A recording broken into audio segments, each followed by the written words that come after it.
کل میری جو سوتن ہے اس کی طبیعت بہت ہی زیادہ اچانک سے خراب ہو گئی تھی، جس کی وجہ سے ہمیں ارجنٹلی جو ہے وہ ہاسپٹل جانا پڑا، اور میں جو جیٹ جٹھانی ہے وہ اگلے ہفتے جا رہے ہیں، کیونکہ اس کی حالت اتنی زیادہ خراب ہو گئی تھی کہ میرے شوہر سے اکیلے سنبھالا نہیں جا رہا تھا۔ اس لیے اس نے میرے سے ریکویسٹ کی کہ پلیز تم بھی چلو میرے ساتھ۔ پھر میں نے کہا کہ میں اپنی بچیوں کو کہاں چھوڑوں گی، اور ان کو لے کے ہاسپٹل جانا بہت مشکل کام ہے۔ تو کہتا نہیں تم ان لوگوں کو بھی لے چلو، میں ان کو سنبھال لوں گا، لیکن پلیز تم بھی چلو میرے ساتھ۔ اب اس کی طبیعت اتنی زیادہ خراب ہو گئی تھی کہ پھر مجھے بھی اس کے ساتھ جانا پڑا۔ اس کی وہی کنڈیشن ہو گئی تھی، اس کو الٹیاں بہت زیادہ آ رہی تھی، اس کو بہت زیادہ ڈائریا ہو گیا تھا۔ ڈاکٹر نے جو ہے اس کا بلڈ پریشر چیک کیا تو وہ انتہائی لو ہوا تھا۔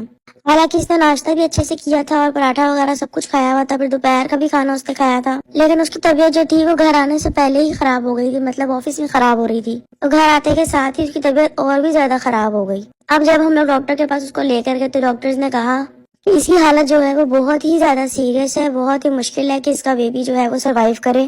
یہ بات ڈاکٹر نے پہلے بھی بولی ہوئی ہے، کیونکہ جب بھی اس کی طبیعت خراب ہوتی ہے بچہ بہت ہی زیادہ ایک دم ویک ہو جاتا ہے۔ سارا دن اس کو کل ڈرپس وغیرہ لگتی رہی ہیں، ڈاکٹرز وغیرہ اس کو چیک کرتے رہے ہیں۔ فائنلی جب شام ہوئی ہے تو اس کی طبیعت جو ہے وہ مزید بگڑنی شروع ہو گئی۔ رات کے 2:30 بجے جو ہے وہ پھر ہمیں بتایا گیا ڈاکٹرز نے کہ اس کا جو بیبی ہے وہ سروائیو نہیں کر سکا، اور اس بیچاری کا جو بیبی ہے وہ ضائع ہو چکا تھا۔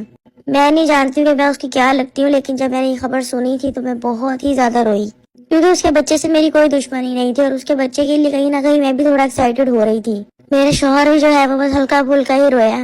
اب میں نے یہ سوچا کہ یار یہ تو بہت روئے گی، اس کا میں کیا کروں، اس کو کیسے سنبھال لوں گی میں، یا میرا شوہر کیسے سنبھالے گا۔ جب ڈاکٹرز نے کہا کہ آپ اس سے مل سکتے ہیں، جب ہم اس سے ملے تو وہ موبائل کے اوپر کینڈی کرش کھیل رہی تھی، اور میں حیران ہو گئی دیکھ کر کہ بھئی یہ تو نہ ہی رو رہی ہے نہ اسے کچھ فرق پڑ رہا ہے۔ میں نے اس سے پوچھا کہ تمہاری طبیعت وغیرہ ٹھیک ہے، تم کچھ ہوا تو نہیں ہے نا؟ تو کہہ رہی نہیں مجھے کیا آنا ہے، بس ٹھیک ہے، اللہ کی مرضی تھی، جس کا تھا اس نے واپس لے لیا۔ یہ سنتے ہی میں سکتے میں آ گئی تھی، ایسا لگ رہا تھا کہ جیسے اس نے یہ ساری چیزیں جان بوجھ کے